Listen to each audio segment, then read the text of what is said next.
Well, this is a little video I put together to explain one of my favorite games and arguably one of the most, interesting sports of all time, egg boxing.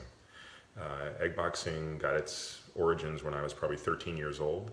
Um, at the time, obviously, I was super interested in boxing, and so it became a natural extension of combining my athletic passion with my eating passion.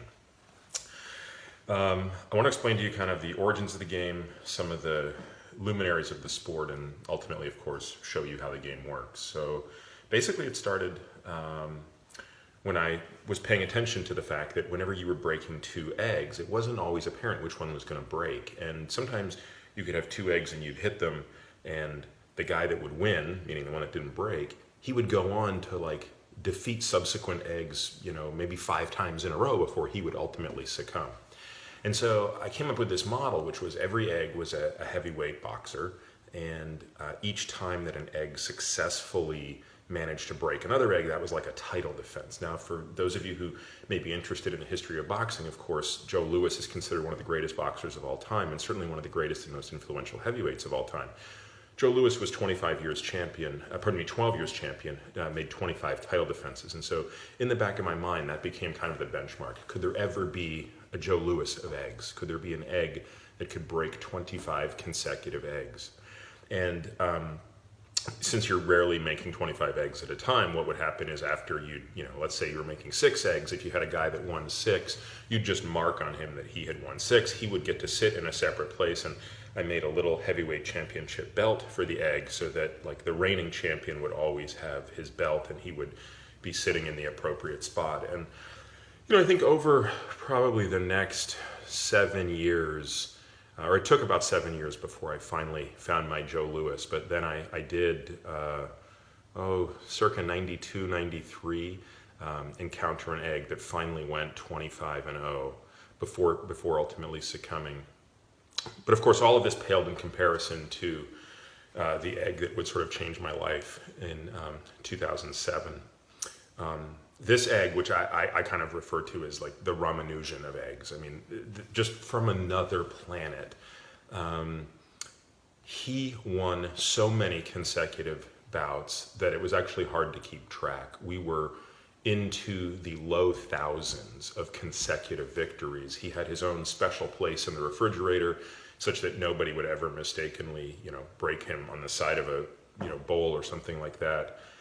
I actually really contemplated sort of figuring out a way to get a CT scan of him done because I just couldn't understand what kind of calcification had so genetically been bestowed on this egg. And it was hard. I couldn't really rationalize how to get a CT scan of an egg. I was thinking about putting it in my pocket and going into the ER and saying that I had pelvic pain and hoping that they would just scan me and I could see the egg, but I never did. Now, in about 2 years after this egg was well into his tenure as the greatest egg in the history of eggs, we had to move, and I was moving from the Bay Area down to Southern California.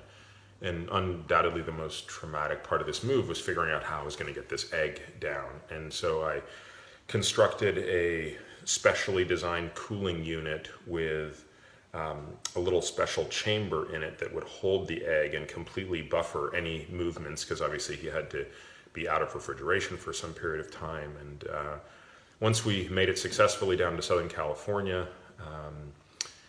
this egg was never the same again, and I believe he sustained microfractures during the move, which unfortunately is quite tragic. But nevertheless, to this day, egg boxing is still, I think, one of the most enjoyable things that you can do when combining making eggs with just thinking about sports.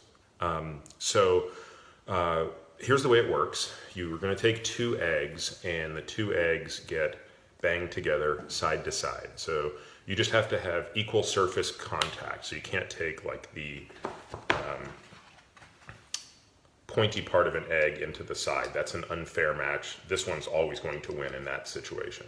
It's a side-to-side collision. Now, I've done more experiments than I can tell you to demonstrate it doesn't actually matter if both hands are moving at the same speed, contrary to what you would believe. In fact, you can take one and hold it perfectly still and take this guy and whack it into the other guy, and the stronger egg will prevail. That said, I tend to approximate an equal clash. All right, so here's how the game works. You start with your starting cohort of eggs. So none of these guys obviously have had any winning record so far, so we're just going to pick the first two, and the winner is going to be the guy that doesn't break. All right, so this guy's out, obviously. So this guy's the winner. I always like to hold the winner in one hand just so I don't lose track of it. I've done the experiment both ways. It doesn't seem to matter which hand I hold it in, but for this purpose, I'm going to hold it in the right hand. So this guy's record is now 1-0. He's now 2-0.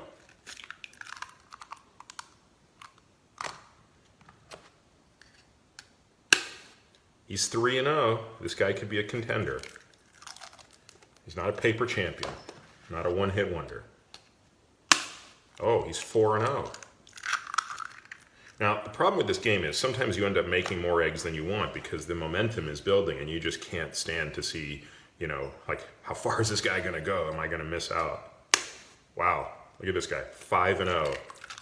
Now, truthfully, I was probably only going to make 6 eggs right now, but we'll see. If this guy wins 6, oh, see, okay, so he's done.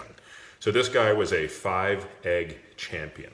So I keep that in mind and know that so far my record as an egg boxer playing this game is that I've had a 5-banger, and this was this guy. But of course, he lost on his 6th title defense. Now, this guy, I rinse him off, I dry him off, I note that he is 1-0, and he goes right back here, such that the next time I come to make eggs, I start with this guy, and we just methodically go down the box.